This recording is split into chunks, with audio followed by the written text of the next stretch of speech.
Good afternoon, everybody. Welcome. Good to have you here. I hope everybody is hearing me clearly. Um, this is the first JBDC in concert that we're having for a while now. As a matter of fact, since the pandemic struck in 2020, and we had that series of sessions engaging our creatives, and we went through a whole host of salient topics and issues at the time. We haven't had any, didn't have any in 2021, and we're now relaunching that series of engaging our creatives now that our creatives are heading back to work in the business of the creative industry. Dominic will tell us that some of the creatives have not stopped working.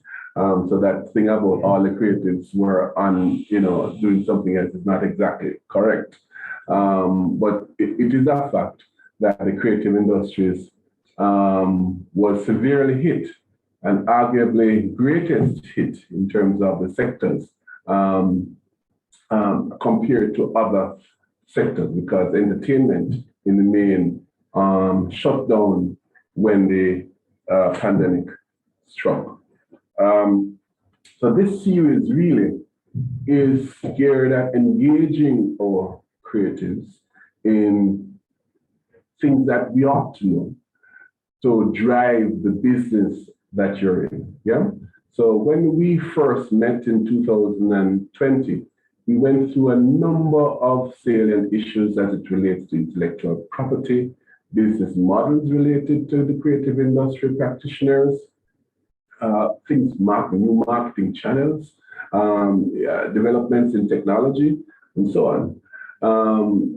And they were very engaging. And we did it generally as a group and specifically as subsets of the creative industries as well, because we had musicians in some groups, we had theater and dance folk in other sessions, we had persons from the film industry in other sessions and so on. So we did it collectively, and also we broke it down in terms of industries as well. So this is what the JBDC in Concert series is about. It's about how it is that we can help you to better the business that you're in, to help you to grow in your entrepreneurial pursuit as a creative.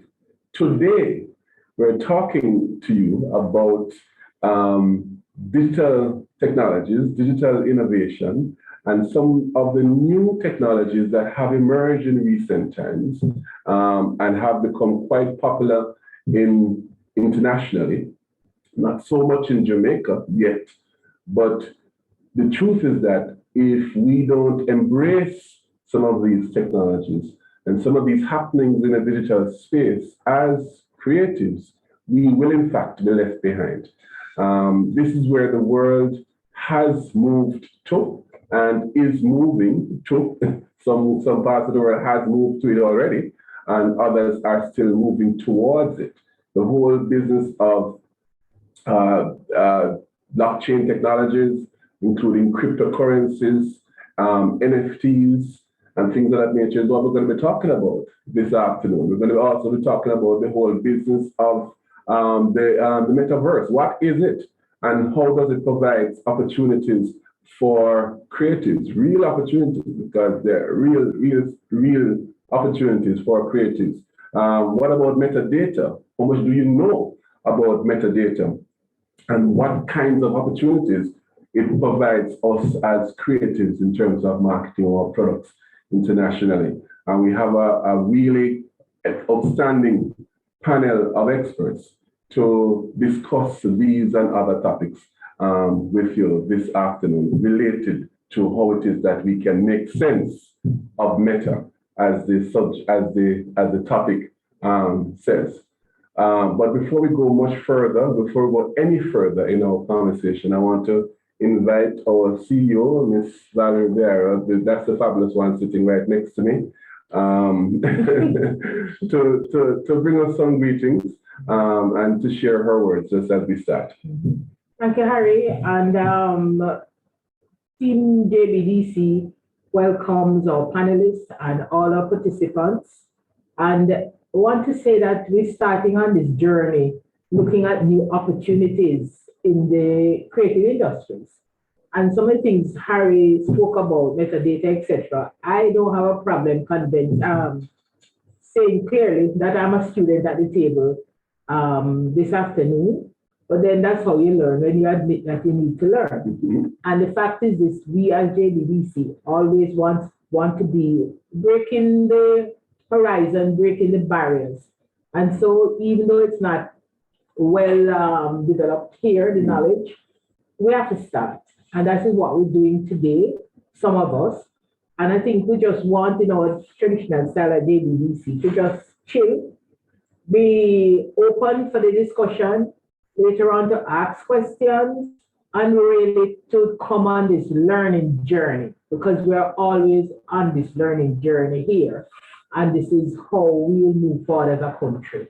I think it's very important, and I'm going to learn a lot. I've taken my notebook so that when they're speaking, I can act intelligently, call the words, and I learn the meanings eventually. But I'm going to be sitting back, and I hope that all our participants, when we conclude, will be that much further down in terms of their own knowledge of this new set of opportunities that are opening all over the world, and of which we must be a part. We must be on the train, and there's no reason why we shouldn't be.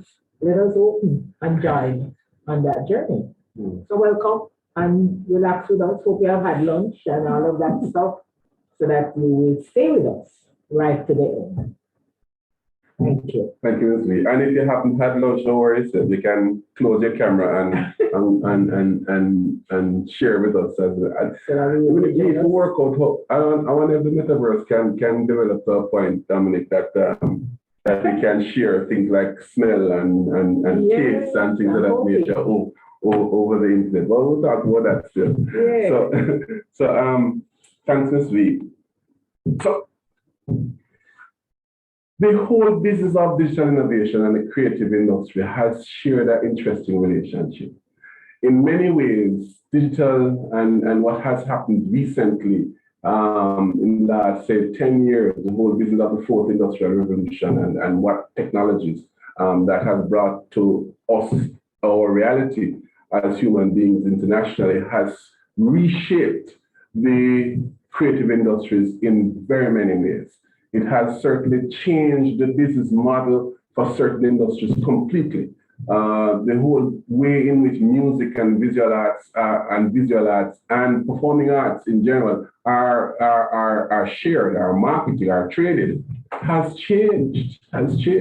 Back in the day, when last you see a CD, for instance, you know, I remember when I just started out as a musician, the whole thing was making an LP. I'm probably dating myself. I should probably stop right there, because many persons on the call don't know what an LP looks like, right? And now it has moved to a point where we're talking about streaming now as the means of trade, and of course live performances. And later on we're going to talk about how even live performances have evolved because of the metaverse. So the evolution that has happened with the creative industry because of the digital technologies has been an interesting relationship.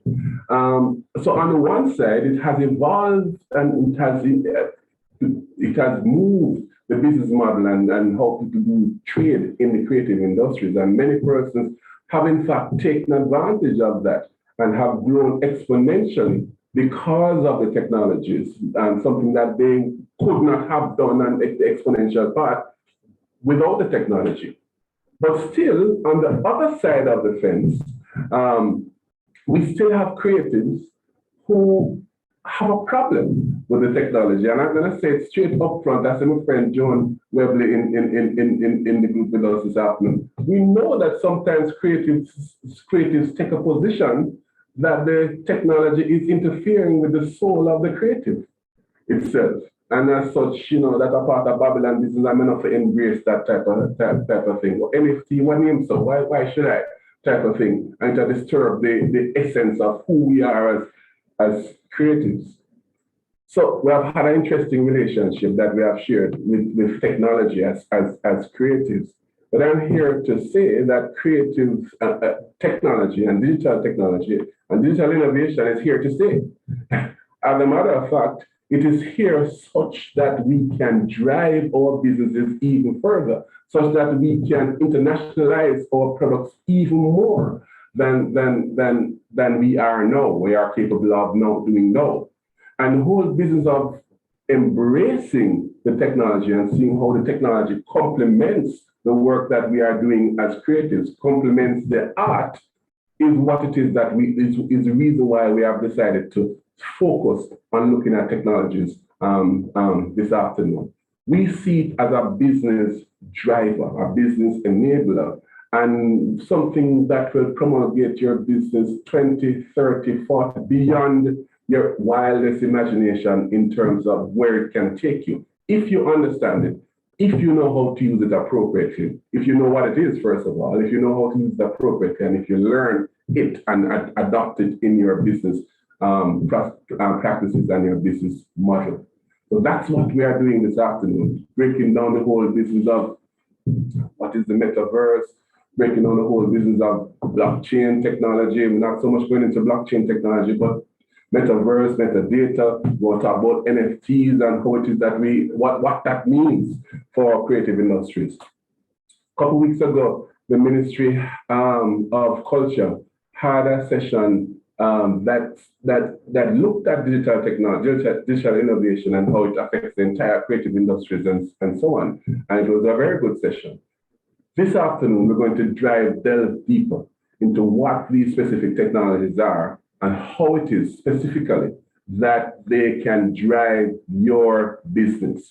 And that's what this afternoon is about. So I mentioned to you that we have an exciting panel, robust panel with a wealth of experience in the area, in these areas as well. So we're going to kick off, and I'm going to introduce them as they come, so that I have some anticipation, some excitement. You wonder where that type of thing. Sunset, tell me someone remember the poll. There is a poll, right? What's going on, Sansa? You're going to launch a poll now? Yes. So persons in the room, please participate. There's a quick poll. See, launch a thing, man. We invite you to participate in that poll because I want to know who you are.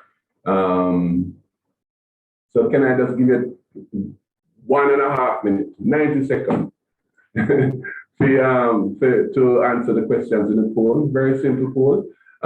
So we can get a sense of who you are and who we're talking to. So maybe I can ramble on a little bit more in that event. So the whole business of, say, blockchain and the development and evolution of the blockchain has introduced to us in reality. What is the blockchain for those one person on the chat who don't know what the blockchain is? I'm not talking to you, Ms. V, Yeah, sure. The blockchain is a system of recording information in a way that makes it difficult or impossible to change, hack, or cheat. The blockchain is essentially a digital ledger of transaction that is duplicated and distributed across the entire network of computer systems on what is called the blockchain. So it's a mode of doing business, a mode of communication, a mode of interaction, really, if you break it down, if you think about it. And on the blockchain, you have several technologies, several platforms that are built on the blockchain, including cryptocurrencies and so on. Yeah.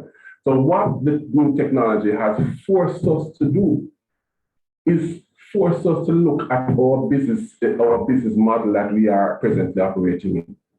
What is that business model? How relevant and how many persons internationally really we can reach? And the technologies have what it has effectively done is opened up the world in a way that previously it just has not been done. Yeah. So open your mind and let's go on this journey together. So our first panelist, 90 seconds done? Yes. All right, cool. Our first panelist is a young man who has, and I'm not going to tell him, Dominic, how long I know you, but but Dominic is the president of iCreate Institute. He's a creative by design and a software engineer by trade, he says. Recently joined the iCreate family as president. Current role, Dominic leads a team of technical and educational professionals to deliver high quality training programs to businesses, professionals, and students alike. Dominic continues to foster his love for software development through Cord Company, a software design company focused on providing businesses and solutions from ideation through to positive user experience and finally to profit. And Dominic, when you come on, you can share a little bit about what iCreate does, even before you delve into what I'm going to ask you to delve into, and that is digital creatives in a digital world. Just really on perhaps some of the thoughts that I had shared with you in the opening. So Donovan, I'm calling you Donovan. All right, the cat is out of the bag. Dominique, Dominique, welcome, friend, and like I said before you go into the topic, perhaps you can share what iCreate is about and some of the products and services that you offer to creatives. So I invite Dominique to share with us this afternoon. Sorry, Dominique. Thank you, Harold, and thank you to the whole JBDC team. Harold is calling me Donovan because that's my father's name, who Harold and my father are very good friends. So he has known me since, well, pretty much I've known myself. So I understand the mix-up, just giving everybody the context. So you need to say Uncle Harold. So I think when I lost the hair, I didn't have to say that anymore. So. But yeah, so thank you. So again, my name is Dominic Summers. I'm president of the iCreate Institute, and just as you're saying, Harold, I mean, we're a digital and creative training institution, and we've been focused, especially in the last 2 years, on delivering digital skills-based training and job readiness programs for businesses, for students, for persons looking to change careers, for persons looking for promotions, whether they identify a role in the company that they think they might be able to qualify for if they just added 1 or 2 skill sets to their belt additionally. And we've done a lot of work in terms of, working with companies to help them identify existing gaps as it relates to the skills in the company and how they can plug those gaps with the programs that we have and represent. So that's a lot of what my day-to-day looks like with iCreate and something that I've been enjoying quite significantly. So I'll just as, following up on some of the preamble there, Harold, I always like to frame these conversations just starting from tech and what tech really is and what it represents. There was a point in human history that a hammer and a chisel was a fantastic piece of technology, right? And I think that's always an important framing to come back to, because we're just talking about tools to, at the end of the day, be able to get where we need to go and get our jobs done easier and quicker and more safely and so on, right? So we're really looking at how we can develop this toolkit and have more resources at our disposal, because the things that we are trying to do fundamentally through human history haven't really changed, right? I mean, we're trying to eat, we're trying to sleep well, we're trying to get around, we're trying to experience new things. We all have the same hierarchy of needs, physiologically, psychologically as well. And tech is just a means to an end, right? And I think that framing is always so important for me to start conversations from, because so many people just, they hear tech and then they go complicated, right? And then I go back to, well, a hammer and a chisel. How complicated was that? And maybe at the time to some people, they were probably like, well, witchcraft for sure. But then now we're looking at it in hindsight as what could be more simple. And there's a hammering and probably chiseling happening above me right now. So I apologize if you hear it at all. So yeah, I just wanted to start from there. Harold, I don't know if you wanted to, if you were going to ask me something specific, or if you wanted me to just kind of dive into it. I wanted to dive into it and then later on ask you something specific. All right, fantastic. So starting with that framing of tech, now when we're starting to look at digital, now this is where we're moving a little bit away from the hammer and chisel. We're still talking about tools, and we're still talking about the means and the ability to just carry out our jobs and our day-to-day lives. But now the tools aren't as physical, right? Now we're looking through screens and all of these different medium. And I'm sure, as we talk more about meta and metaverse and what it can look like, it won't just be us sitting at our laptops and having phones in our hands like we're used to right now. But we're just looking at more tools and tools that we're not necessarily touching, right? So the major thing is that this tech and this new digital technology is bringing opportunities. Just as Harold started to mention blockchain as one of the many technologies that are bringing, the changes that we're seeing right now. We're seeing changes in trust. We're seeing changes in reliability. We're seeing changes in distribution. We're seeing changes that affect and change or not just our ability, but our needs to move, to travel, right? And then we'll get into a whole another set of benefits there, because now we're looking at more equitable access and opportunities when we talk about access to markets. When we look at, it's often left out of the conversation, but differently abled persons who don't have the capacity to wake up in the morning and says, all right, well, here I have some goods that I have created, or I have some artwork that I have created, and I'm going to go down to where I know people are and try and hustle and sell it to them, right? And I mean, back in the day and even right now for so many people, your ability to sell was based on your ability to physically make something, right? Which was a physical ability. And then your ability to transport that thing, to put it in front of people's eyes, and then your ability to communicate and so on. So now all of this technology is giving people a lot more access to markets, and it's changing the way we interact with markets. And the key thing is the distribution. When you think about creating something and creating a digital product, and I assume, many people in here are creators in their own right, regardless of if you identify yourself, but entrepreneurs generally, you're now creating something that you can quickly, readily, easily distribute the world over. And not just necessarily sell, right? Because yes, one aspect of it is the monetization, and there are a lot more ways to monetize nowadays. But just in terms of getting yourself, your product, what you represent, your service in front of people, there's never been a time in human history that we can aggregate the eyes and the attention that we are able to right now. So with that also now, and this increase in monetization methods and this increase in eyes, it also does bring, there's a whole other side to it where it brings some new risks. There are cybersecurity concerns, there are data and privacy concerns. I know Adrian could probably speak a lot on this, right? But there's ethical concerns, especially as it concerns data and the information that you put out as an individual, but also the information that you get from the people that you're interacting with in this globally accessible market. And how you go about actually positioning yourself, the information you share, the information you receive, and how you secure these things. So there's two sides to the coin, right? I mean, with the greater access, we're also looking at a lot more responsibility in terms of how many people's information and privacy concerns we have to take into account. So I say all of this kind of to set the table before we even talk specifically about the technology that we're really focusing on today. And it's been mentioned a couple of times now in terms of the metaverse and what that means. But just taking a step back, there's a larger shift that's happening, and it's being positioned in one way as Web 2 versus Web 3. And I saw somebody in the comments say Web 3 in all caps just now, right? So there's a huge positioning of Web 2 versus Web 3.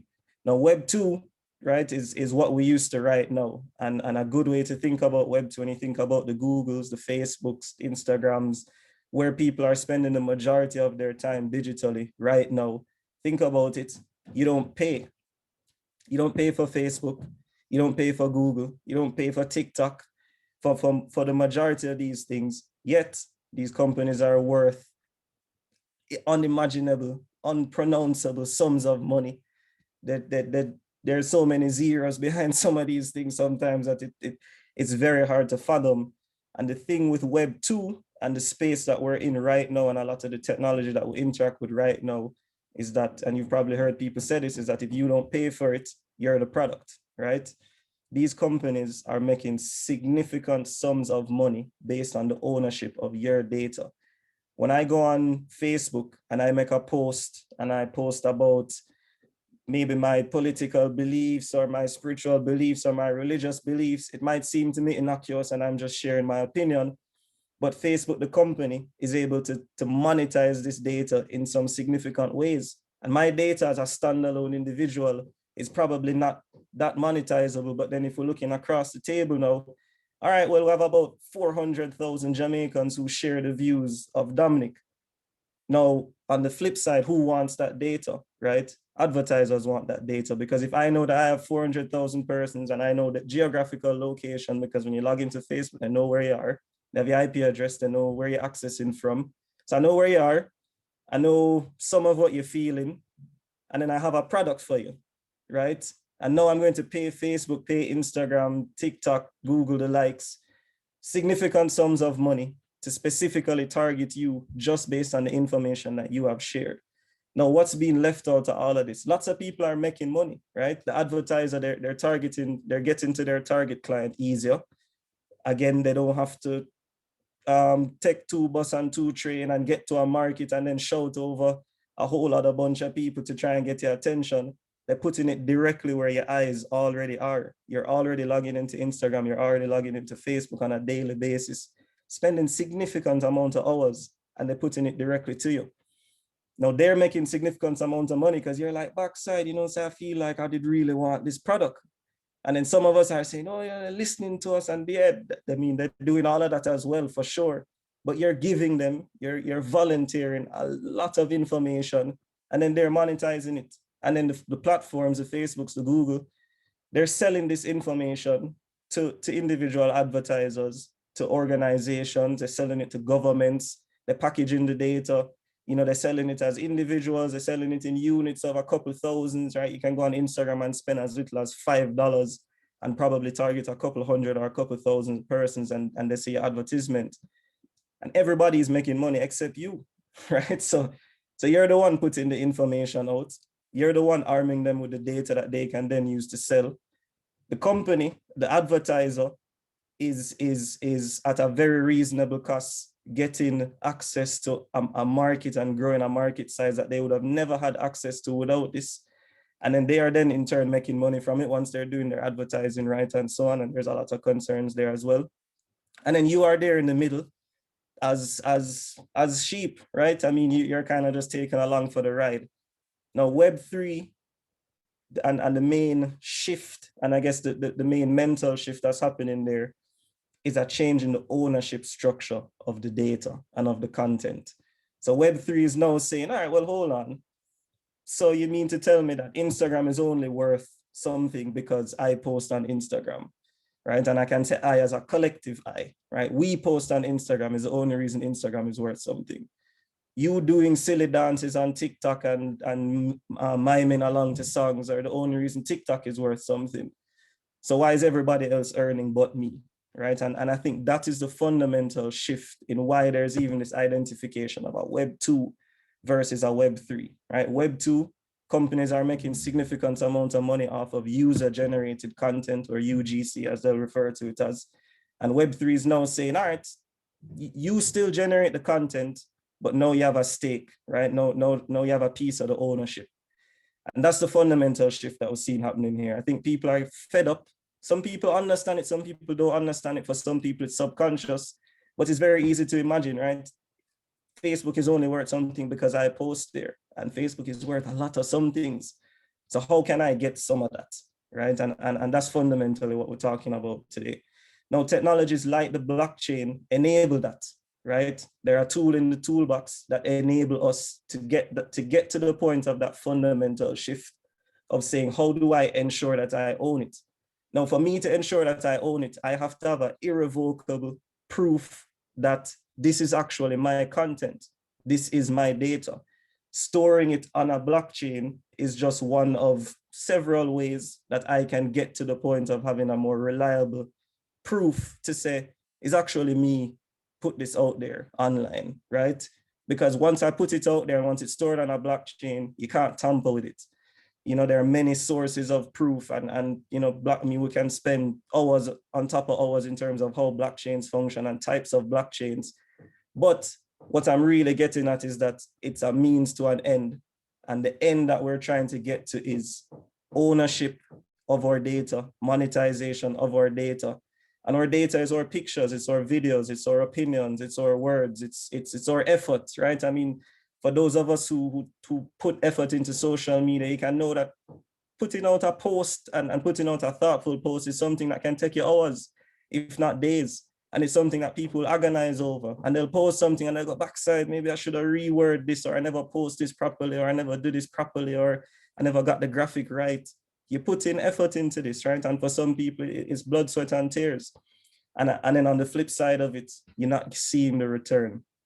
So the blockchain, the NFTs, the metaverse, all of the technologies that we'll no doubt get to talking about today, and I'm excited to hear Adrian and Denise delve more into, they are a means to the end of more ownership in this massive growing space that is the online economy, this globalized world, this digital world, and so on. Now, one of the other things that I'll say, and Howard, just give me a signal if I'm rambling or anything, right? I think I'm prone to that. Couple other things that I will say is that as we talk about metaverse and as we talk about Web3, this is new and this is something that we are actively building. And I think that brings a unique opportunity as well, right? So it's an opportunity to build something that works for us, because a lot of what we've been doing is that we've been spoon-fed.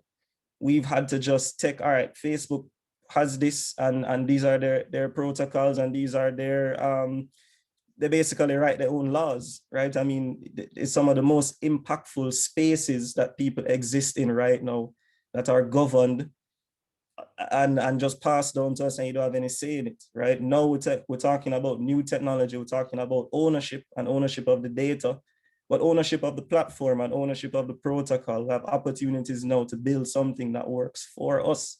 And I think this is a huge opportunity and something that I see Joan on the call, and I was on a conversation somewhat similar to this a couple of months ago with Joan as well, talking about the metaverse and the opportunities that we have to build something that works for us and not just to take the spoon-fed kind of platforms and protocol that are put out there.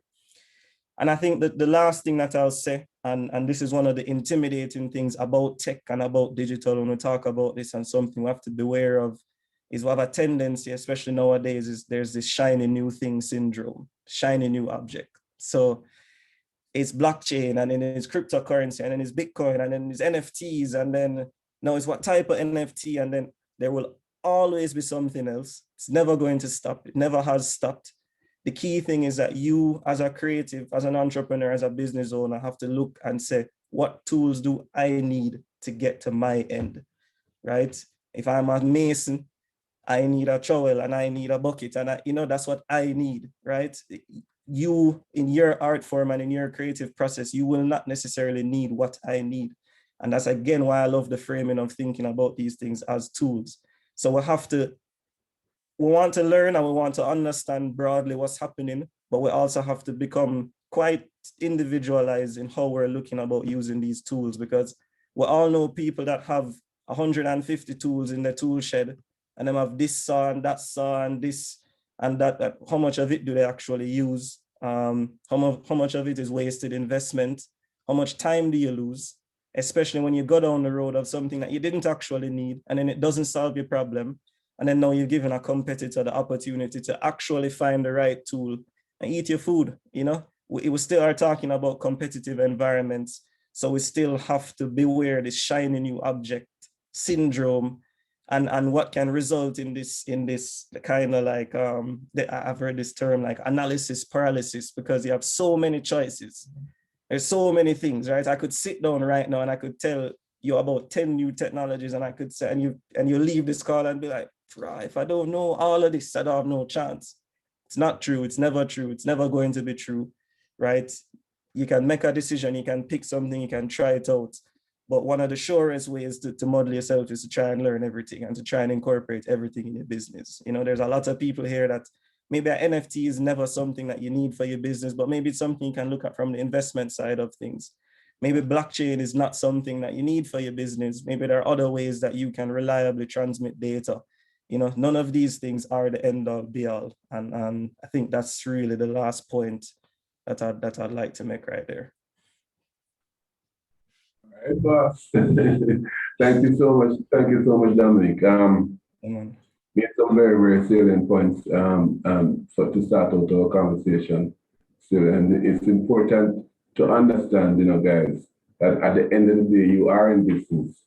That means you're about creating a value proposition and honoring a value proposition for your client, for your specific customer. So really, it is about you providing a solution for your specific customer. And the technology might help us, and in many instances it will, but what technology you engage in and what way in which you deliver that solution to your specific customer is what it is at the end of the day. It is how you achieve and how you make good on your value proposition. So you're in business, so the ethos is that. So just following on what Dominic was just saying is that yes, you have with, well, just use the phone. How much of the functionality of your phone you use? Really and truly at the end of the day, still, even though the phones can do so much more, but it is what makes sense for your business. But the other side of that coin is that if you don't know, you don't know at all. So this process of sharing what it is that's out there is important as well for you now to analyze in your own frame of your business what makes sense for you in terms of delivering the specific solution for your client. Dominic, before I go on to Adrian, I want to ask you specifically, because I create services and number of creatives. What is the headspace of our creatives as it relates to utilization and embracing of some of these new technologies, some of these new tools, as you have rightly said? I made that point earlier that some creatives unfortunately burn out incorporation of new technologies because they say it disturbs the creative process type of thing. Is that part of Babylon system type of thing? What is your experience in terms of the number, the scores of creatives that I create services now? Yeah, so I mean, there's a lot of excitement. I think that's the first thing right now. I mean, I think especially because persons have had the time, the pandemic gave everybody this time to kind of sit down. You're seeing all of the innovation that's happening. A lot of it isn't really on the ground here. We're not necessarily seeing it in our day-to-day lives as Jamaicans, but we know it's out there. We've kind of had some time to think about ourselves and the ways in which we like to work. I mean, I'm sure everybody's aware that there's a great resignation happening the world over. And it's really just people rethinking the way they actually see their lives and their day-to-day activities playing out. So I see a lot of interest and a lot of excitement about digital and about the space in general right now. And I think even just to answer to the point of persons who see it as something to be against, the majority of the times, persons who take that stance are persons who don't quite understand it, because it's very easy to burn out something that you don't understand. And I think that's also part of the anxiety that is created by feeling left behind.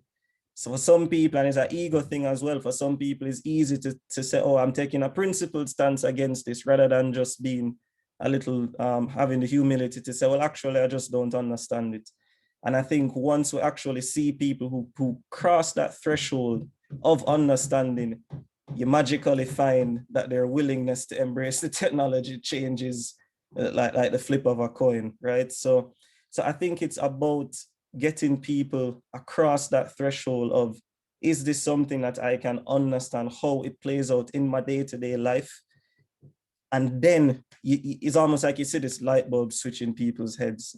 I mean, one of the classes that I love, I've taught it, and I love sitting in every time somebody teaches it. We do a cybersecurity class, and we term it a cybersecurity 101. And a lot of people come into the class, and similarly, we do a software 101 as well, and they both get this effect where you see some people come in the class, and you're doing the introductions, and I mean, a lot of it has been on Zoom, and we're going around and giving people the opportunity to introduce themselves. And for a lot of people, there's a you see it in them that they're only here. They don't believe that they can learn this thing. They don't believe that they can understand it. They don't have the self-belief. And they are only here to confirm that, yeah, man, this is actually something above me, right? So they're just here to just make sure, because somebody tell them, say, oh, you know, you need to take this class, or a parent or a boss or somebody say, you need to learn this. And them say, sure, them think they're complicated, and them think they're above me, and they kind of join the class already telling themselves that they can't. And then you see the actual moment in so many people's eyes where they're like, wait, oh, this makes sense. And, you know, I can. And then the questions change, and then the interests change, and then they're sitting up, and then they're getting closer to the screen. And then there's a whole switch in the demeanor the minute they realize that this is something that they can grasp, and this is something that they can actually use in their lives. And I think that's one of the most interesting things that I am witnessing right now, you know, the interest, general interest aside. And I think another thing is that people are realizing that, yes, I can Google things, I can go on YouTube, I can learn almost anything right now. But people are realizing that when you don't have structure to what you're learning, you can lead yourself astray very quickly, right? I can fall down into YouTube and Wikipedia and Google wormholes of searches, and I can feel like I'm learning a lot. But then the moment you actually speak to a professional or somebody who is working in this industry and using it, you very quickly realize that you don't know, you don't have structure to what you know, right? You have a little piece of information here and a little there, and you know, and it's good, and it's learning, and it fulfills your curiosity. But in terms of your ability to actually carry out these jobs, to actually offer services or transform your products and transform your businesses, you don't actually have enough. And I think a lot of creatives are waking up to the realization that they need structure to their learning.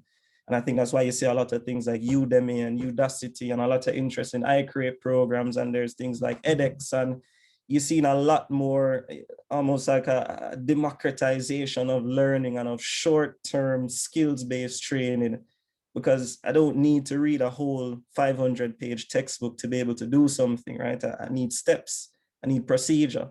I need to know, you know, it's like learning how to parallel park, you know, you point the side mirror to the back corner, line up the back tire. There's just steps. And if you just continue doing these steps, you'll just do it every time.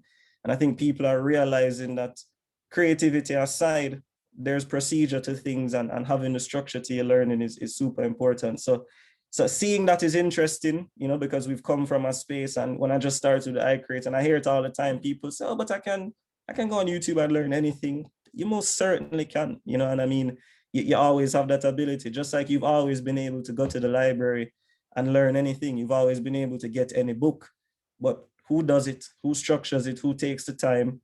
You know, who evaluates whether or not what you've actually read or learned is useful?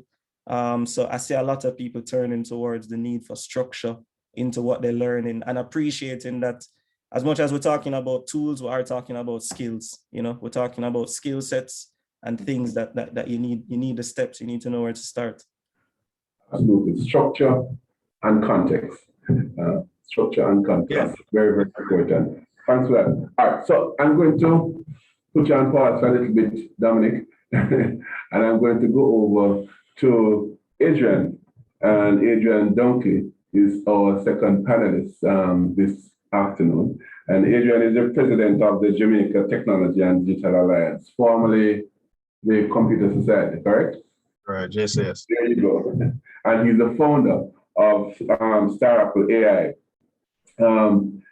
Adrian is a technologist and a decision scientist. Now, Adrian, I will tell you what a decision scientist is, because the first time coming across that, it sounds fascinating. Over 12 years of experience in data science and AI across finance, travel, retail, marketing, risk management, and customer service. Now, Adrian comes to us with a wealth of experience, as his resume will suggest. But what I want you to speak to us about this afternoon, Adrian, specifically, creatives have been hearing at least for the last maybe year, about NFTs, non-fungible tokens. What is it really? What is that? And perhaps in your dialogue conversation with us this afternoon, I'm sure you probably will touch on the whole business of digital copyright and the relevance of that in the NFT space, as well. But can you just break it down? And before you break it down, can you share with us very quickly some of the work that JTDA is doing in this space? And of course, you know, we have creatives in the room, so of course your comments is to creatives primarily. So Adrian, invite you to share with us. Sure, thank you for having me. So the JTDA has been around over 40 years, has done a lot of work developing Jamaica, assisting with policies and procedures and a lot of things in the background. Respect and specifically to creatives in the room, the benefit is supporting you in understanding how technology can be used to better what you're doing. So as Dominic has said, technology is just a tool. So what we really want is to allow every Jamaican, every Caribbean, the ability to access those pieces of technology that they need to better their day-to-day, to better their businesses, and to provide delight for all of their customers. So how do we do that? With the training, we give you access to potential buyers of your services. We give you access to persons that you can collaborate with, not just locally, but across different areas. We have chapters around the world as well, in North America. It's about giving you access for your services, giving you access to technology and ability to use it appropriately. And then pretty much educating on what you can actually do with these technologies.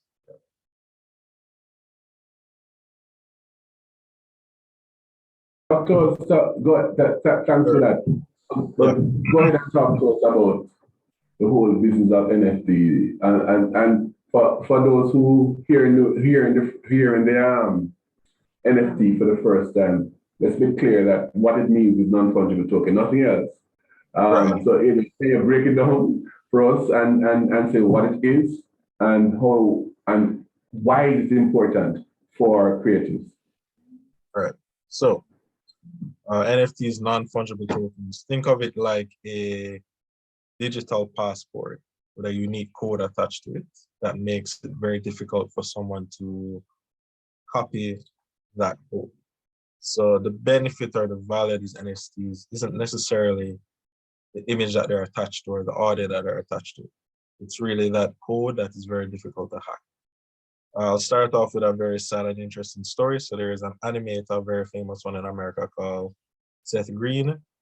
He's done a lot of different animated projects. If anyone knows Robot Chicken as well, it's been around years. So he bought a NFT, something called Bored Ape, right? Millions of dollars. And that gave him access to use this character any way that he wanted. He had actual copyrights related to it. He designed an entire TV show around it. Somebody stole his NFT, so now he can't put out the TV show. And they sold his NFT to someone else. And that person now owns it and doesn't want to give it back. The problem is he does not have that NFT, so now he's not able to actually publish his TV show that millions of dollars have gone into. I feel really bad for him. He's trying to get it back. The new guy's like, no, you can't have it back. Pretty much holding for ransom until that price is high enough that it makes sense to actually sell it. But that is the danger and value of the NFTs. So the value of it is it allows you ownership, as Dominic has said. For in a world where pretty much you can copy and paste everything or take a screenshot of everything, you can say you own a specific bit of something and no one can take that away from you unless they hack it. Because we're humans and we're amazing creatures and we'll figure out how to break into anything. Give us enough time. What the dangers are, specific for investors, is what is the thing that you're actually investing in? What is this NFT? What is the actual real world value attached to it, right? And I would say we're in this big bubble right now. Everybody's launching it. We've done NFTs. We've done it for people as well. You can make some money off of it. But what you're missing from that is it's not the NFT specifically that you're selling. What you're trying to sell to your consumers is ownership of something that they value, which could be a piece of your brand or you specifically. So going back to the idea of social media posts, let's say you create a very big following online YouTube following, Instagram following, whatever it is. You have a million people follow you, right? You can create even a badge and give them a badge for free. They'll have this badge. We say, oh, thank you for loving us. Thank you for following this YouTube channel, whatever it is.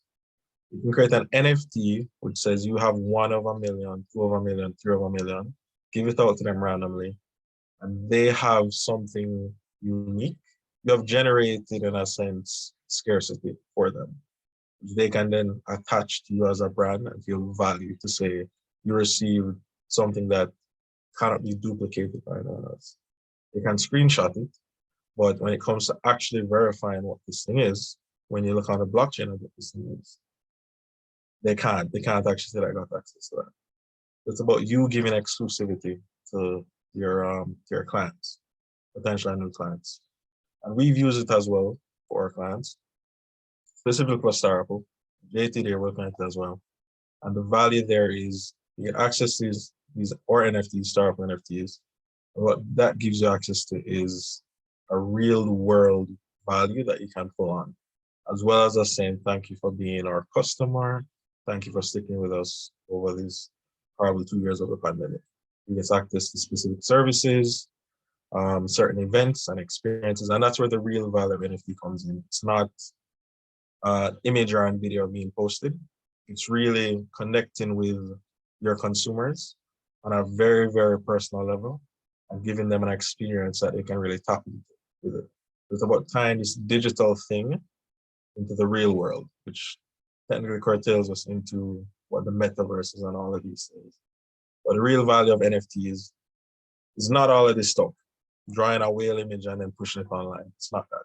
It's giving someone something special, something unique that they can actually utilize and connect with their brand.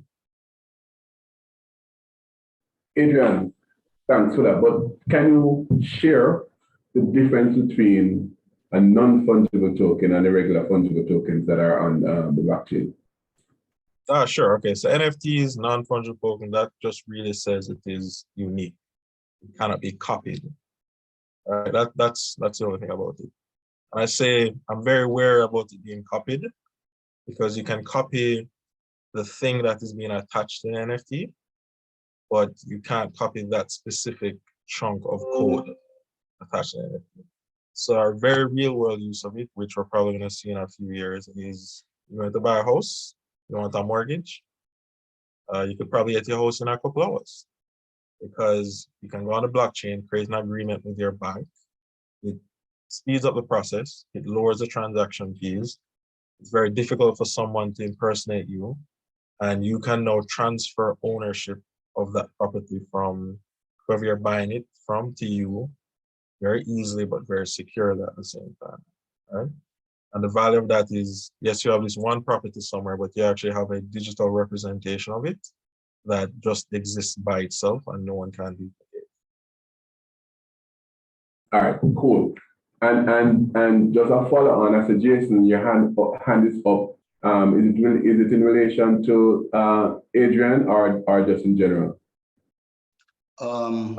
Good afternoon, first of all. I wanted to add to what Adrian was saying. And I also wanted to add to the topic of the difference between non-fungible and fungible tokens.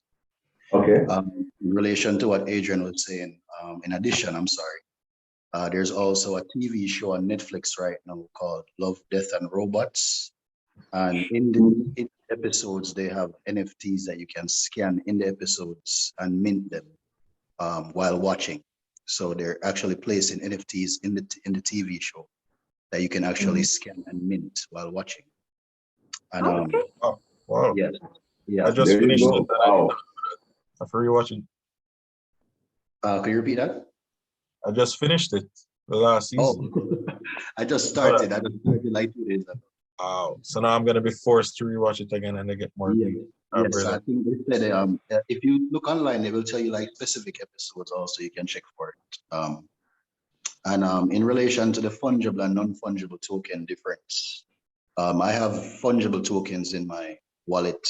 It's a Cardano wallet, and basically those are like they would be like crypto coins. They're tokens. Okay. So those would be like, each coin would be fungible because there's no difference between the coins. Whereas NFTs, there are unique differences. So that's kind of a difference, so you can distinguish between them. Absolutely. Yeah, man. Thanks for that, Jason. That's brilliant. That definitely helps us in the conversation. But that is the reason, Adrian, why creatives more and more, especially persons in the visual arts, are using NFTs more and more to trade on the blockchain. Correct? Maybe you can expand on that a little bit more. Perhaps just because, you know, for persons to understand. Because of what Jason said a while ago. Yeah, so it goes back to the ownership capabilities of it. So you can sell your art as an NFT, but still preserve the rights to that piece of art. So you can also get revenue in perpetuity from that piece of art as well. So every time that NFT is sold, you get a percentage of that sale for the rest of your life, right? And then the value is, if you have a painter in Jamaica who just paints for fun, or maybe they painted for 50, 60 years, they do it for themselves. You take a picture of it, you upload it as an NFT, you expose it to the world, right? But you allow, again, that level of exclusivity towards it. And then you could even attach it to say, when you buy this NFT, we will ship you a physical copy of it. That comes with it. You have ownership of a physical copy of this art. It allows you to expand yourself to the global economy. It allows you to keep access and copyright to that piece of art, and to ensure that you're always connected to it. So it's pretty much within the DNA of this digital document is you and who you are as an artist, and that cannot be taken away from you. So you can forge pieces of art, been done as long as art has been done, right? And you need an expert to go in and tell you, okay, did you actually paint this, or did a teenager paint this, or was this laser paint, or whatever that is, right? Or even some people trying to use AI to actually reproduce forgeries. In this case, ingrained in that digital file all across the blockchain is a verification that, yes, this is actually something that I created. Oh, I created, time there. That was not on purpose. And as long as that art, that NFT exists, you're gonna be dead. Your grandkid's gonna be dead. Your great-great-great-grand line is going to be getting access to revenue from the NFTs. That's where the real value comes from there. It is about generational wealth, in a sense. To the point where you'll never ever want to paint again. You can get revenue from that piece of art. Or, well, video, or whatever it is that you consider. It could be, I'm not going to mention the very odd things people are doing with it, because there are some very weird things people are doing with it. But anything is art, which I think us as humans understand. But when it comes to NFT space, it has literally pushed that into mainstream to say literally anything you can think of can really be a piece of art. And it's all about the value that somebody else is willing to put on it, which is potentially 69 million US in the case of the Beeple guy. So when I heard about that, I went directly to, I don't care about the art, who bought this and why did they buy it? And the guy explained, he's a rich billionaire. He said, well, this man spent decades of his life creating art every single day. What value are you gonna put on that daily create? Like this guy, people, every single day, his wife is in labor. Hold on, I need to create a piece of art before we go to the hospital. First steps, let me draw the first steps. Creating this huge file, it's basically a representation of his entire life. How do you quantify an artist's life? The level of creativity and imagination and all that. Probably 69 million US dollars. So that's really the value. It's not really changing an artist, in my opinion. Just allowing you to have your art live longer than you, and you still be attached to it. Absolutely, thanks for that, Adrian. Because the thing is that we are now trading digitally, generally speaking, you know what I mean? And that's what the blockchain has facilitated, trading and digitally across. There's no, let's stop using across borders. You're kind on a border. You have no border, right? So you're trading digitally, and in order to be able to trade your copyright, your work of art, digitally, then this is a way that persons are now using to do so, to facilitate that digital trade. See? And the truth is that in previous programs that we had, Adrian, we had a session where persons were asking about how safe it is in terms of their protection of their intellectual property once they like upload an image or upload a song, whatever it is. This is and the answer was that you have to just be careful what you upload. You know what I mean? But this is a way, it provides what a digital copyright such that can trade in using this and still maintain the copyright, the IP, intellectual property of the particular piece of work, whether it is visual or another person are using NFTs for music as well. Same concept, same thinking. So that's very important for us, for the creatives in the room, to have a look further into what is NFT. We're going to talk a little bit more NFTs with our next panelist. But just to say before I let you go, Adrian, that I'm not even for you per se, but the truth is that these days you have computer generated art. Zin, they say the last frontier to be demolished in terms of the fourth industrial revolution, in terms of the professions and the careers, is creatives, because you can't teach a computer how to be creative or that type of thing. Really? Not sure about that. It's my belief personally that you can't teach a computer what we call soul and what is within us and the expression of that soul. But you can teach a computer how to copy it. But the good thing about humanity is that we evolve so much and as human beings that personality, that soul, that character that is copyable can change from today to tomorrow. Let's check the mood where we're in today compared to the mood where we're in tomorrow. And out of that mood comes a new reality, a new piece of work, a new something that that is what you can't copy. But thanks, Adrian. I will come back to you in terms of the questions.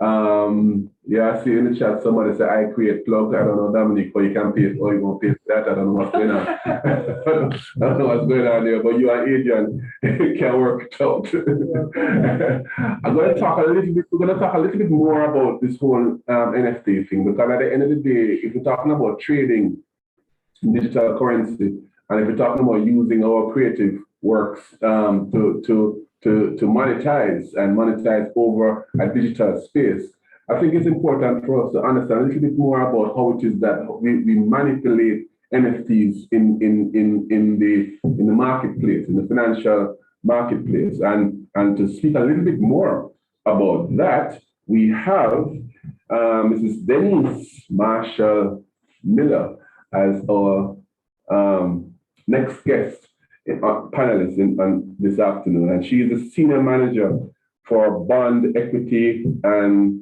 digital asset trading at BM Wealth Management. 17 plus years of experience in the financial industry, strong record of accomplishment as a successful investment manager, and so on. But that comes to us with a real wealth of experience. But maybe we may not be thinking directly about how it is that we monetize our particular art, but certainly, what about the business of trading in NFTs and other such cryptocurrencies? What about that? And how it is that we manipulate that? And have people been doing that, Denise, in the space in Jamaica, and how successful and how safe that is in the present context? Recently, I heard that certain cryptocurrencies were taking a hit internationally in terms of the value, their value on the stock exchange. How safe is it, and have people been doing it? And perhaps just walk us through taking stock of NFTs, a new way of investing. How break this down for us, Denise, and talk to us. Certainly. Thank you, everyone. Thank you, Harold. Thank you, CEO Valerie Vera, and my fellow colleagues, Dominic and Adrian, laid the stage quite well. Now, taking stock of NFTs, just to go back, whenever I speak to persons about NFTs, I'd always say to them, non-fungible token, replace the fungible, replace that word fungible and replace it with replaceable. And when you read non-replaceable token. So as Adrian said, it's unique. It's a digital code that you have for this piece of work that you have. I mean, many of us will look on online and we see a lot of images of the Mona Lisa, but you having that image is of no value. And we all know how valuable the Mona Lisa is, simply because it doesn't have that digital ownership that gives you. Now, is it the the latest emerging asset in terms of for trading? I personally believe so. And as a result, it might find itself in the category of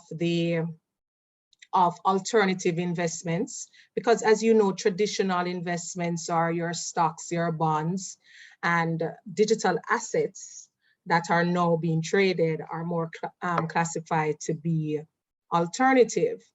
So to the question of can you invest?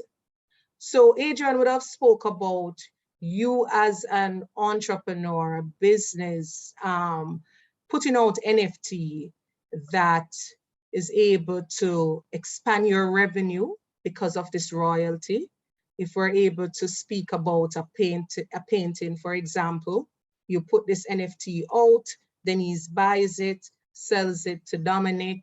There's a royalty based on the amount that you have built into it, usually a 5 to 10%. Dominic sells it to Harold.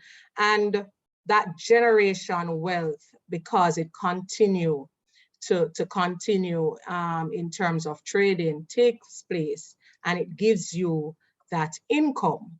So that is it from you, the entrepreneur perspective, and you being able to put out an NFT. But just before I go to the investor, that is the person who buys the NFT, what you want to, just to build on what Adrian says, is that you want to ensure that that NFT that you put out is creating it provides a utility. It has some value. It is something that I, Denise, aligns myself to, and I believe that I can reap some benefits from it. So you putting out an NFT, you want to think about something that is original. What is the underlying value? What is the perception of the buyer, the limited amount? It all comes back to demand and supply. The limited issue puts a price tag on your NFT that you're putting out there. Now let us step over to the investor. So this is an investor that is looking to invest in NFT, to buy, whether to hold it or to just be able to trade it, which is no different than what happens in the traditional space. So in the traditional investment space, we have the trading of bonds and the trading of stocks. So for the stock market, we have a company that goes public, an IPO, initial public offering, and person buy into it. It's the same for the NFT. Once an artist, for example, puts an NFT out, you're able to buy at that primary stage. And once that subscription period is closed, that's the same subscription period for an IPO in the traditional stock market. Everything that happens after, all the trading that happens after, is considered to be in the secondary market. And there is secondary buying and selling of your NFT. But what makes Why would I want to buy a particular NFT from, for argument's sake, from Jason compared to an NFT that Dominic puts out? You look at what is the value, how scarce it is, what is that longevity of that NFT. So Adrian gave the example of the collection of art done by Christie, and this was sold for over $69 million. But someone was able to put a value to it to say, this is an artist that has a following base on Twitter, and he has been putting out work over a period of years. And this particular piece that was sold for over $60 million is a collection of all that work. So it looks at what is the strength of your community. In the NFT space, you speak a lot about community, and the community really refers to your circle, your followers, those who are part of your project. And once that is solid, an investor looks at it and say, similarly to how I look at a traditional company on the stock exchange, this is a solid company. This is a company that has been around for some time. The chairman, the CEO has expertise, has a good track record in this particular business. And as a result, that is one area for you to make a decision. It's pretty much the same for the NFT. You're looking at it, and you're looking at the NFT, and you're looking at who is doing this project. So they refer to it as the docs and not doxed. So docs is saying, are the founders publicly known? I know their name, their age, their background, what is their expertise? And because I'm able to track their expertise and their background, and they have milestones, I would want to invest in this NFT that they have put out.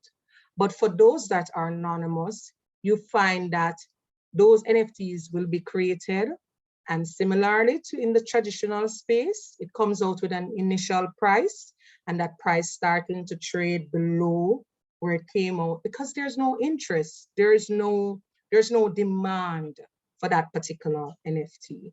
So there is a space for you to buy and sell NFTs. The most typical ones are OpenSea, Rarible, Axie Marketplace, just to name a few. Binance has also started offering the trading of NFT. So it does happen, and it mirrors the traditional market to a great extent. When I look at it, I say to myself, there's really not much of a difference. It might not be very prescriptive. I mean, if I should take a young analyst and I'm training them in analyzing a company to determine its valuation, it might not be 1, 2, 3, but it's very similar. So I'll be looking at all those things that I believe that helps me to attribute a value to the NFT. So as an investor, you can choose to invest in NFTs in 2 ways. You can do what is called a flipping. So at the stage when the NFT is created, we refer to it as it being minted.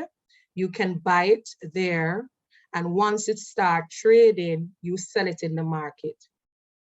A lot of persons do that in the traditional market. A lot of persons buy an IPO, the stock, when it goes, and the minute it starts to trade, the first day of trading, they sell it, and it's a price higher than which they had bought it.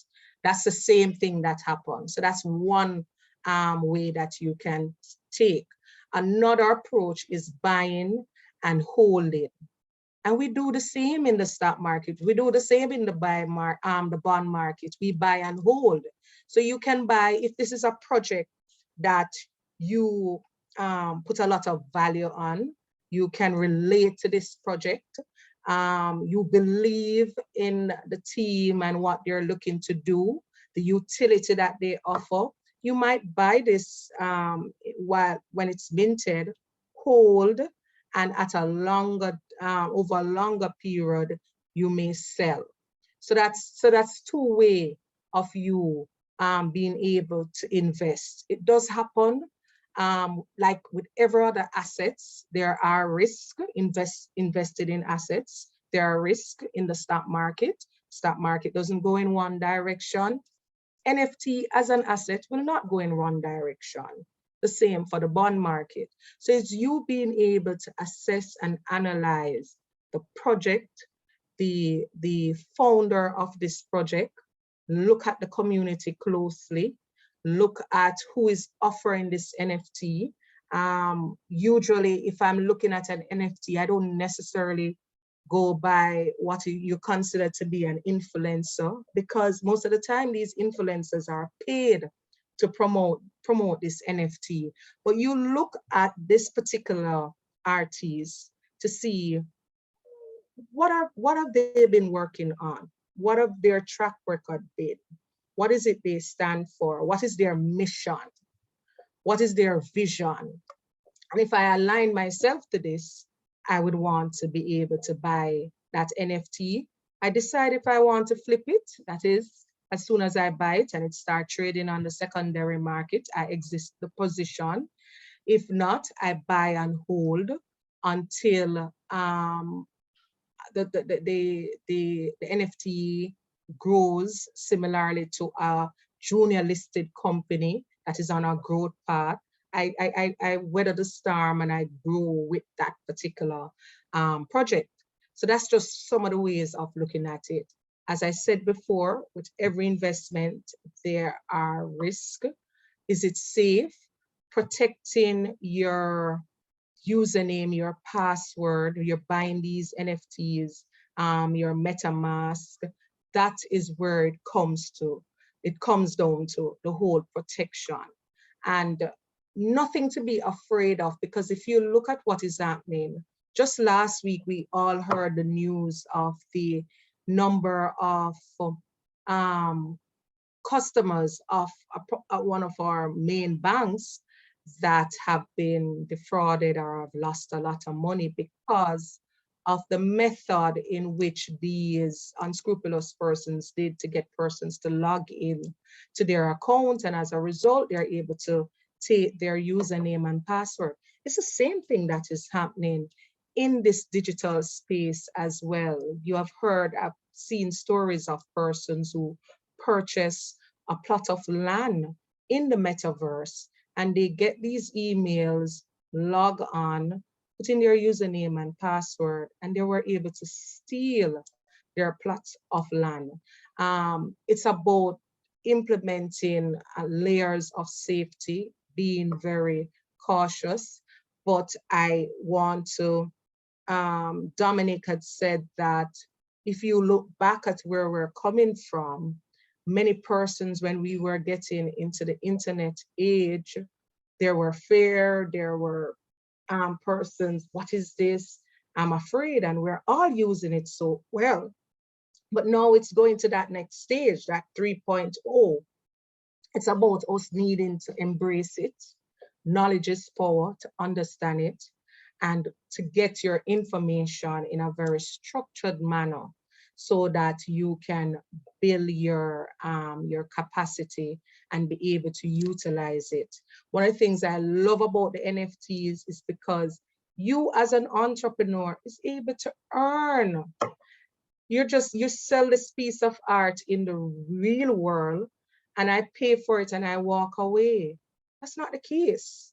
That's not the case if you had done an NFT for that particular art and I'm able to buy it and I can decide that I'm going to keep it or whatever. And if I see the price appreciate and for whatever reason I might need some funds or I need to sell, I sell this art. Each time it passes through a hand, you're earning. And that's a big takeaway. That's a very big takeaway that entrepreneurs need to understand this space and to get involved because it creates generational wealth. And you don't want to just be working, putting out this piece of work, and that's it. When it is sold, nothing else happening. And on the flip side of it is that as investors, we need to open to looking at alternative investments. Yes, the traditional is there, the stocks, the bonds are there, but NFT is in fact an emerging asset class that is doing well. It's about which NFT do you purchase? And it's the same thing that you do in the stock market. When I look at the Jamaica Stock Exchange, which company am I going to invest in? I'm going to invest in VMIL.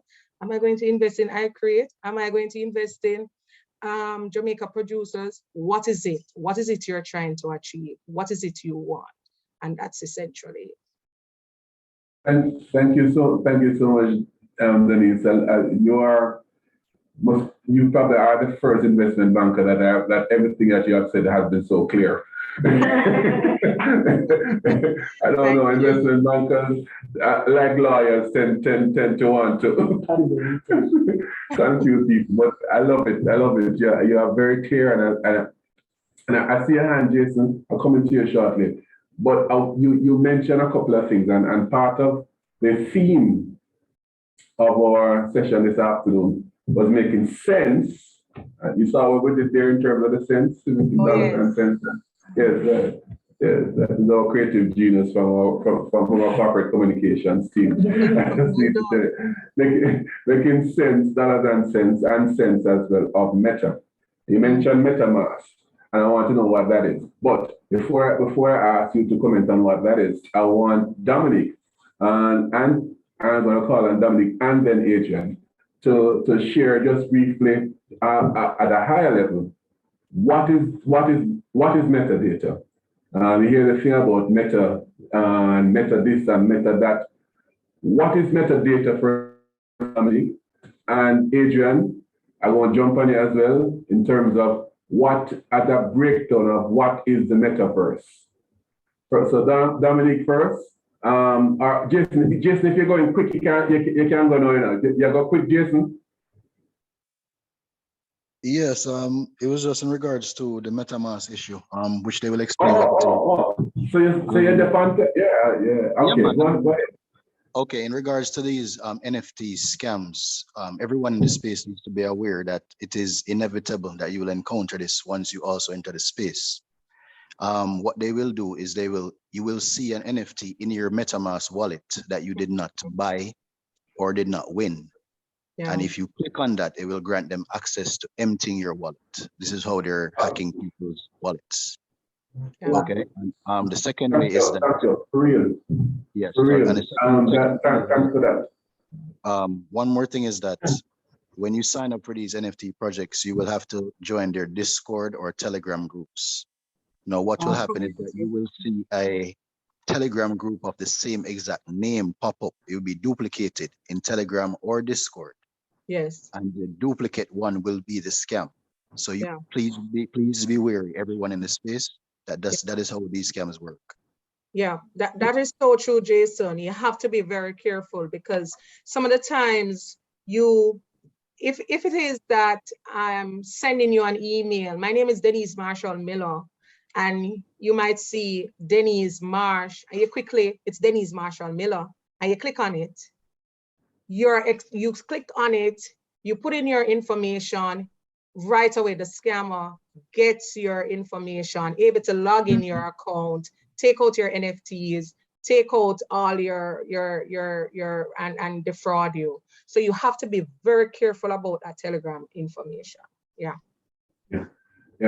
Thanks, Denise. All right, so Dominic, can you share at a high level what is this metadata and its importance for creatives and folks in the creative industry? And then Adrian, I want you to talk about the metaverse. I know it's a huge something set so, but just a synopsis of what it is.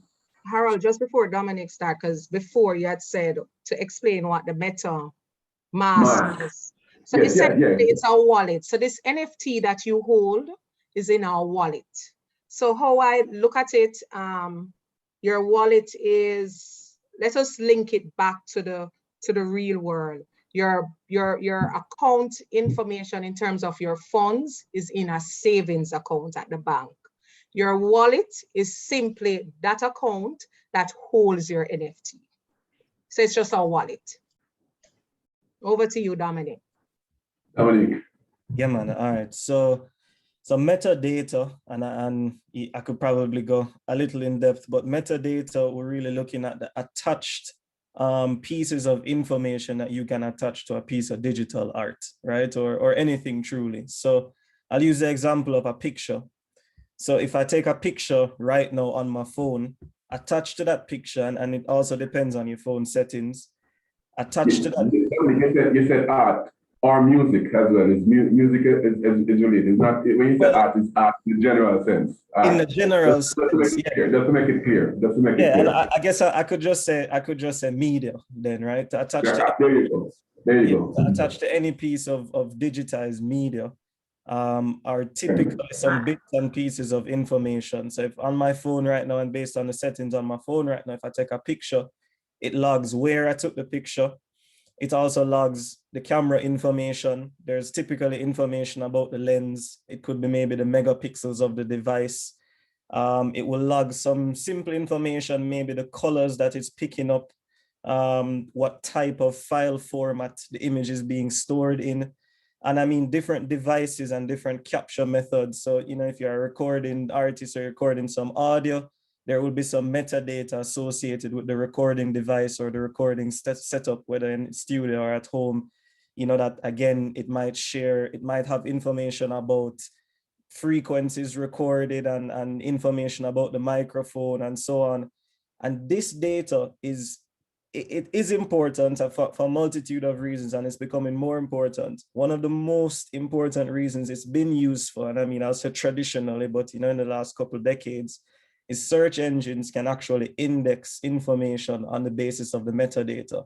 So when you go on Google and you do a Google search for a file, and in Google, you're looking for an image, and in Google, you can actually specify the resolution of the image. So you want an image that's above a certain size. But just as an example, that's the type of information that could be stored in the metadata alongside the image. How big is the image, right? You want an image that has a certain set of colors.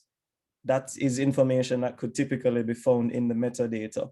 Now, in the context of what we're talking about now, and as creatives, and why we need to pay attention to metadata and to what can be involved in it, is that there's a lot of things in there that could prove your ownership, right? Such as, where was this file created? When was this piece of media created?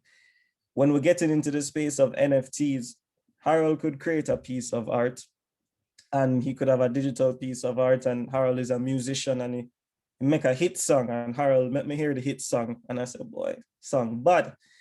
And Harold gone to him bed, and him leave him computer unlocked.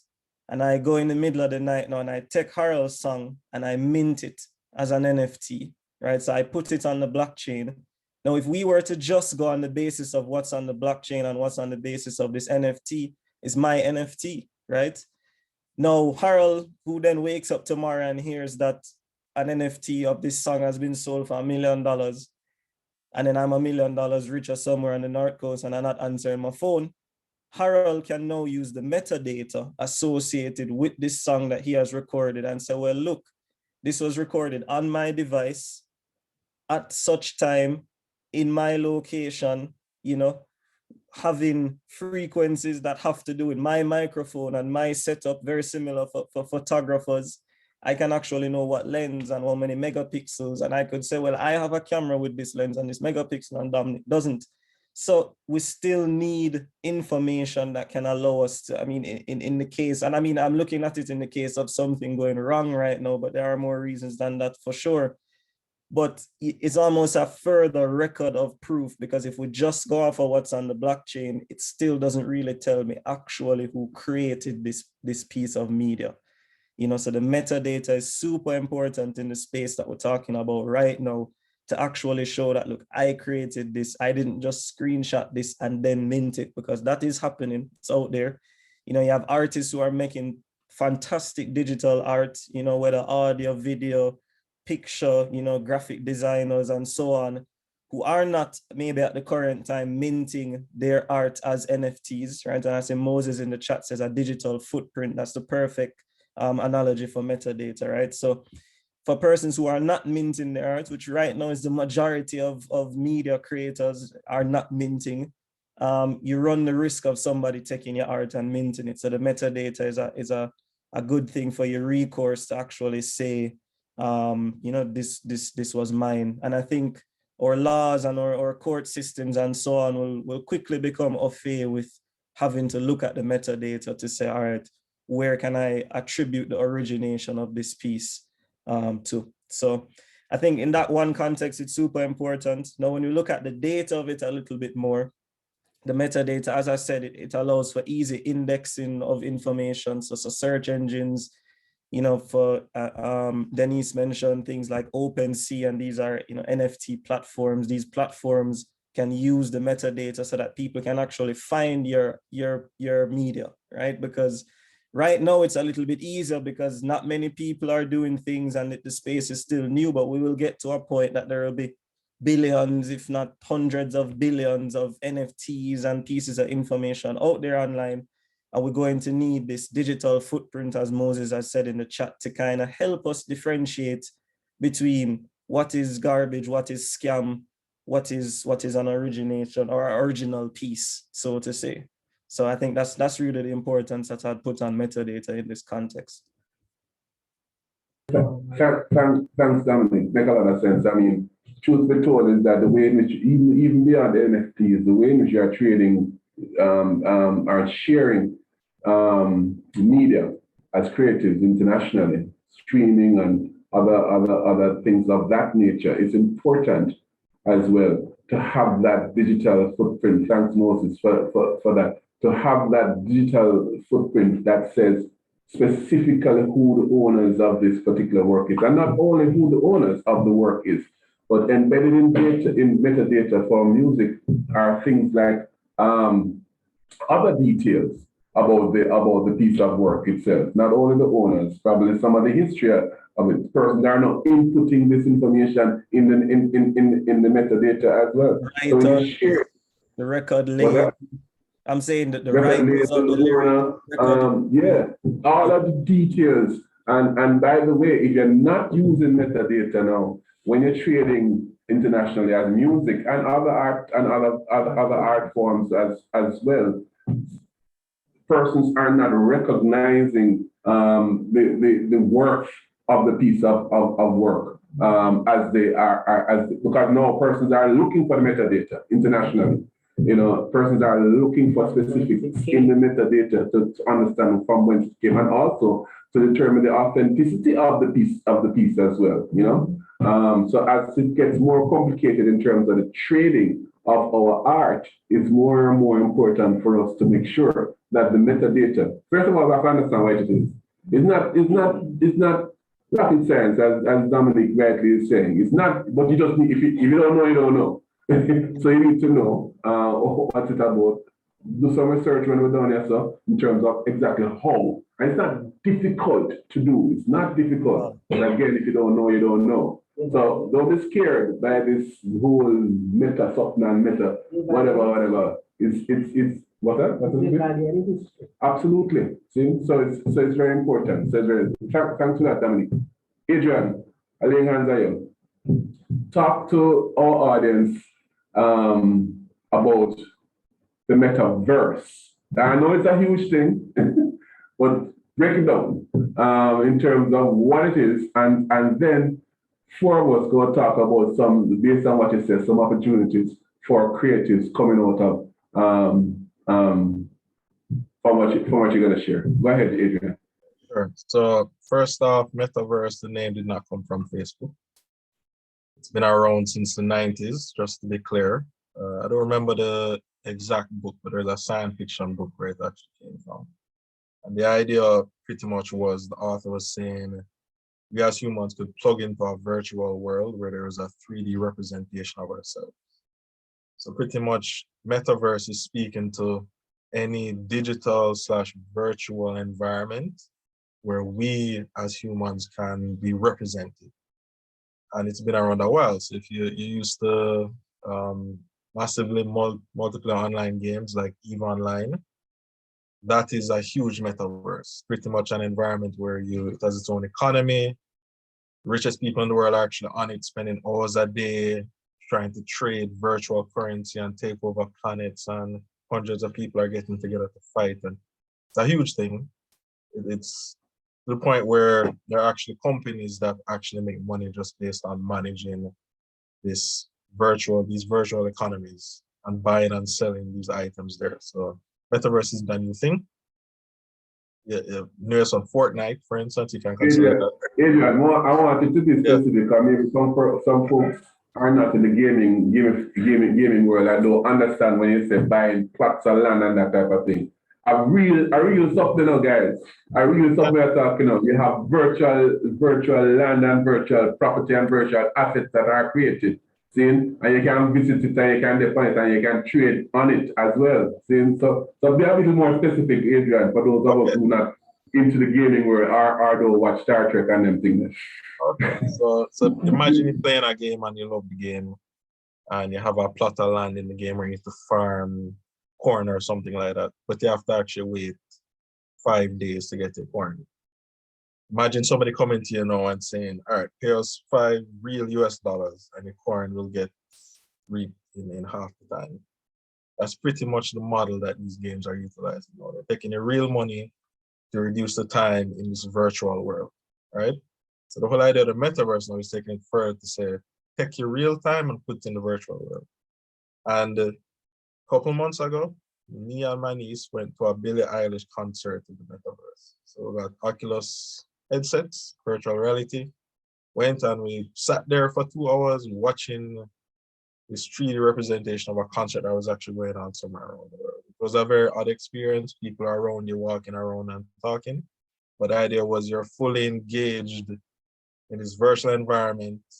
It's a bit odd, but it worked. Another example is we created a virtual workspace where you can come together and collaborate on items and talk. So you have your Microsoft documents and you can throw them around and do all these things. That is an idea of the metaverse, right?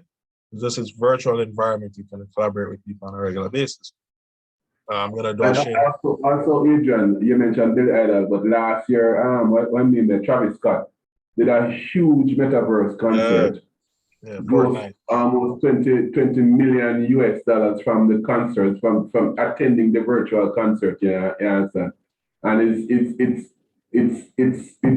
such an immersive experience if you're not into gaming. If you understand, you can, for those, not in gaming, not like my children, but for those of us who understand the space, it is immersive, real-time engagement. So it's not a something you watch in 3D. No, you are there and at the concert. You can look next to her and see one next somebody. But you're not going to see them, you go see an avatar. That's part of the opportunity. So I just wanted to add that as well. It's there. People are big. I'm looking forward to the first Jamaican to have a metaverse concert. So we can talk about that, Dominic, to see how we can work that out. Go ahead, Adrian. And the benefits are interactivity, right? You're involved in the experience, it's around you. The Travis Scott concert, you could fly around him and get a closer look at the music and stuff like that. People are using now not exactly the same thing, but the interaction is Netflix is now allowing you. They have interactive storylines where you choose what you want to do. They do it for kids stuff, they do it for like adult shows and that type of stuff where you get to choose exactly what the character does. Gives you that access. You're involved and engrossed in a movie. So you think about a creative who wants to create a movie, for instance, they could do this, provide options for the viewer, which then extends the value of the content because they keep coming back to it on a regular basis. And you are engaged in it. It's not just something that you're looking at. You're part of this art. You're part of this experience. And the metaverse allows you to do that. And it doesn't have to be virtual reality or augmented reality. It can just be a screen in front of you. And this is how you engage with somebody. You can put up a piece of art in 3D, give people a QR code, and let them run around the piece of art or decide to change the color or present the piece of art in front of them. So when they go on a Zoom call, right here, for instance. And it allows you more access to that art as something you can interact with on a regular basis. So that is the value of what the metaverse is. Is Facebook going to be the one who brings it to the future? I don't know about that. It's doing pretty well. But the idea is, how do you make it very easy for persons to interact with the metaverse? And if you have a laptop, you have a computer, it's very good. You have a virtual reality headset, it's even better. That's why they're making losses on virtual reality headsets. They're selling them very cheaply so that as many people can access them as possible. They want more creative persons there developing content. Nike spent a lot of money creating virtual shoes, wearing the metaverse as collectibles, right? They're tapping into different consumers. They're allowing you to wear these shoes in video games and stuff like that. So it allows also go across basically people who wouldn't really interact with what you're doing. So let's say you create pottery. How many young persons are going to be interested in pottery? Maybe not, but maybe when they're in Fortnite, the pottery, an animal jumps up from the pottery or something like that, that allows you to shoot fast, right? It gives you the ability to connect with persons who aren't necessarily in what you think of as your core demographic. So there's a lot of value in it. Absolutely, absolutely, absolutely. Thanks for that. All right, there are a couple. We're coming up onto the which you know onto the order that we have said that we're going to end at. But there are a couple of questions that are in the chat that I want to address. But before I do that, though, any thoughts, Dominique, Dennis, in terms of other opportunities that are definite, that are apart from utilizing the metaverse itself in terms of creatives, as Adrian spoke about just now. But there are other opportunities, like for instance, at present, the metaverse is still driven and powered by avatars. You become an avatar and you create your own avatar in the space and that type of thing. And most of the avatars are created by graphic designers primarily and animators primarily. So again, it's a space that we need as designers, we need to look to see how it is. Because I want to see some characters that look like Jamaicans, don't it? You know, when I develop my avatar, I don't want to look like one little Chinaman or whatever it is. It don't really, it not gonna work. It not gonna keep. You know what I mean? So those are some of the opportunities that I'm seeing right now for us to looking at, for creatives, for designers, for animators, and so on, to see how it is that we can participate as suppliers, as supporters of this metaverse. Stockholm, it has happened. It has started to happen. So it's catching on like wildfire internationally. So we have to be at the front page of the opportunity. Any other thoughts where that is coming before we go to the panel? Before we go to the question quickly, go ahead, Dennis. I totally agree with you. The line between the real world and the metaverse is becoming extremely blurred. So I was going to share the example, and Adrian did it, about Nike being able to sell a shoe in the real world. You walk in a store or you buy it and the shoes is delivered to you. And there is an NFT for that particular shoes that you can go and you can add different things to it in the metaverse. You can trade it. You can do whatever you're doing. And there are a lot of companies that transactions are taking place in the metaverse and you're collecting the value in the real world or vice versa. So where we're going, or what we're expecting to see, is that similarly to the setting that we have in the real world, you go to a mall, whatever activity, that will be happening in the metaverse. So you made a point about how is it our creative people can benefit from it. And I love when you said you want avatars to be looking like you. And I feel the same way too. But another opportunity is that when you have an avatar that looks like Denise, looks like Harold, the avatar is going to want to wear clothes. They want to wear shoes. They want to wear glasses, whatever you want. So what is that creative person that is a fashion designer, etc., that is going to build their community so that when I go on, I want my African outfit, or I want my particular outfit from this particular designer to wear, for my avatar to wear. And this is where we need to start thinking, because as I said before, the line that separates the real world and the metaverse is quite blurred. It's getting real blurred every day as we go along. So it's something for us to think about. Yeah. Yeah, I just jump in there, and I think this also kind of goes into Joan's question that I'm seeing in the chat as well, and great, kind of merging, just as you're saying, Denise, right? The lines are being blurred, and Nike has done it, Adidas has done it, where it doesn't even matter where the commerce started, whether you bought the shoe in the metaverse or you bought the shoe in real life, you end up with the other side of it as well, right? And I think that now starts to show the general, some of the opportunities that are there. I mean, I think even when we look into the entertainment space, right? Buying a ticket to a concert and then getting, yes, you get your experience. You know, a lot of people, they'll save the ticket stub, but now you have the opportunity to attach a whole nother sort of meaning and a whole nother set of utility towards your experiences. And I think this is where the importance, as you say, Joan, importance of the creatives and communities kind of create this lasting impact and create this utility. I mean, if I go back to thinking about games, I grew up playing a lot of video games that I spent hours of my life that I'll never get back, right?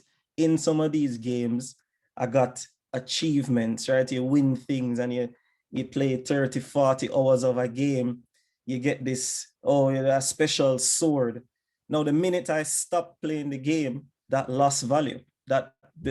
Now the 30, 40 hours of my time that I had poured into this game, the minute the game is no longer the hot thing, or the minute I'm onto something else, now there's no value anymore. So now being able to offer an NFT, if I was playing this game, I used to play a game, Legend of Zelda. Maybe many people know about this. Imagine if I got an NFT, that some years down the line, I could say, oh, well, I have this thing and I could actually sell it.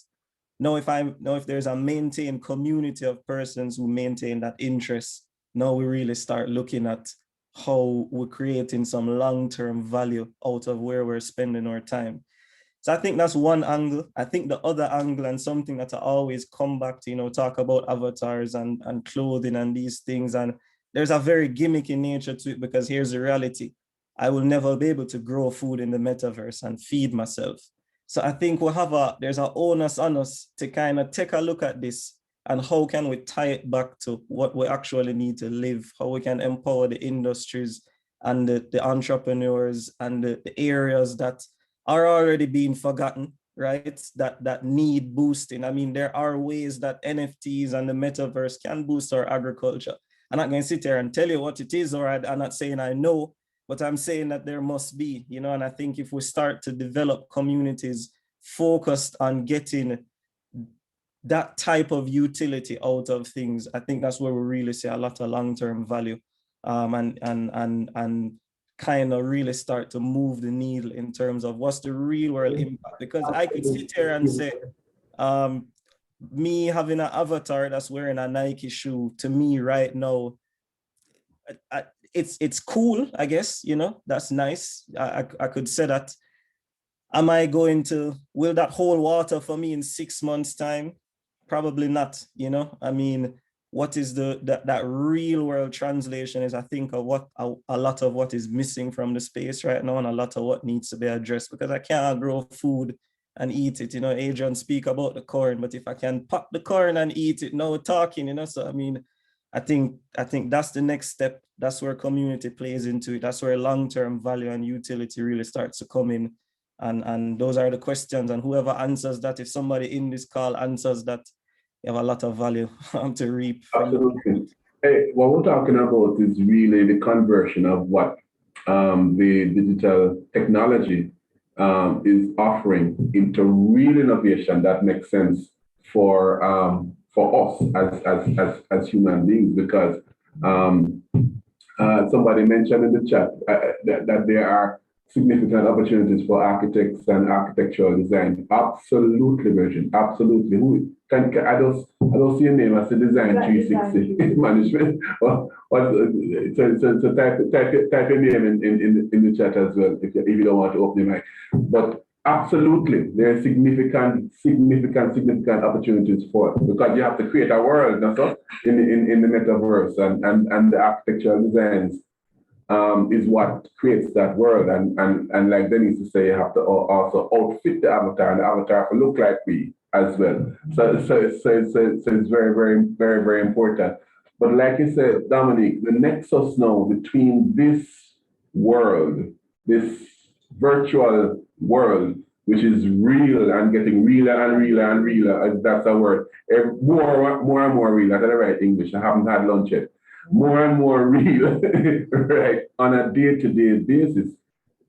The innovation is going to come from us who are in this real part of the world, being able to create a nexus, a connection, an innovator, a bridge of sorts between this and what it is and the realities here. And there is, I am sure there is a way to do that. I'm sure, I mean, no, we interfacing using the currency of trade. Yeah, so the NFT can convert it into real dollars and cents kind of thing that will be able to do some of the stuff that we're talking about. But there must be also a more direct link, so that we can think of that can influence.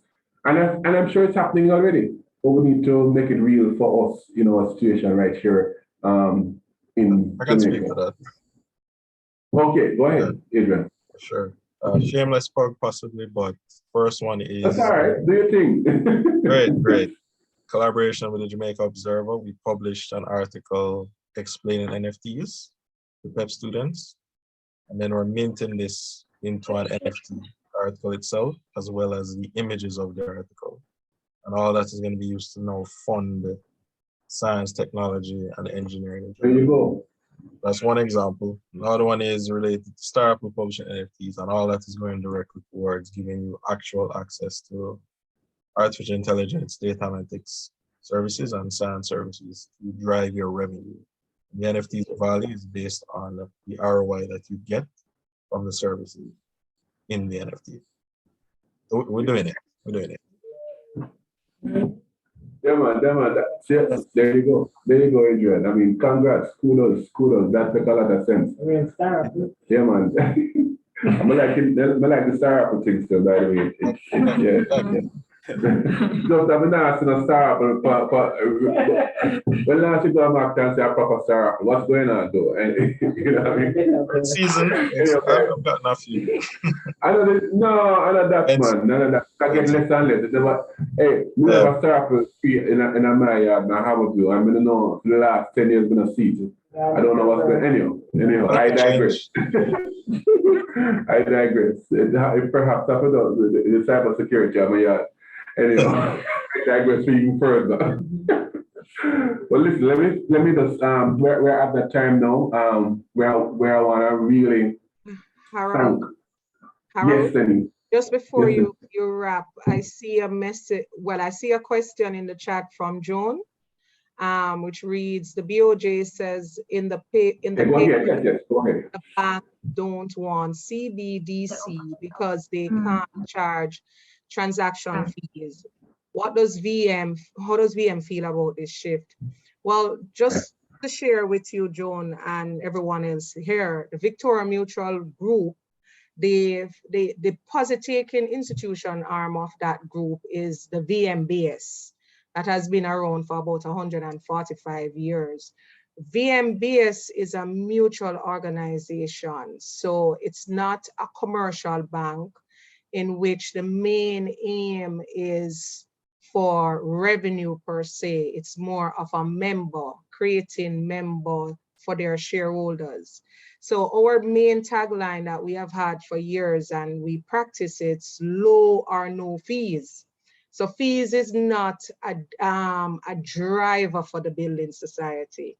It's the services, it's the products, and from there, the the company or the building society earns, and how we give back to our members is to do it with low fees or no fees. So that would not be a concern expressed on behalf of VMBS. I've heard my president, Courtney Campbell, speak about this move, that they're on board because this is a direction that the world is going. So that is not a direct feedback from VMBS, the deposit-taking institution within the group. I hope that helps. Thank you, and thank you to my three panelists, Dominique, Adrian, and Denise. Thank you so much for your time. Thank you to active participants. Many of you typed in the chat. Jason, appreciate it for sure. And also Joan. We also have some media in the house, and we want to pick them up. We know, so we're looking forward to some nice stories coming out of this session. And by the way, for us, this is just one of many others that we're going to do. Because you realize that this business of integration of appropriate technology in the creatives is huge. And we could have spent all afternoon and we haven't even begun to scratch the surface of the various technologies and various innovations and so on, and how it is that they can be relevant for your own business model as a creative. Yeah. So I see us perhaps doing another one in the future, speaking about other areas that we need to look to. Because really at JBDC, we are about creating successful creative industry entrepreneurs, successful entrepreneurs in general, but certainly the creative industries are very dear and near to our heart in terms of their own success. We said we say burnout starving artists. When I know that, when I go for an artist and everything there, when I know that, we believe sincerely that our creatives can create wealth for themselves, not only for themselves, but generational wealth, certainly for the generations to come. That's our mantra. That's what we believe. So thank you so much, guys, for participating with us this afternoon. Don't forget to give us your feedback, to tell us what you thought about the session, and if you think that other topics, other areas that we could have included in it. That's how we grow. We believe in continuous learning as an organization. So that's one of our mantras as well, to make sure that we grow every single time, that we deliver on our value proposition to add value to your entrepreneurial journey. Thank you, Ms. V, for being here. Thank you, corporate communications team. Thank you, Abby. Abby is our tech specialist with us this afternoon from our IT department. And again, thank you, panelists. Thank you all for attending, and enjoy the rest of your afternoon. Thank you so much.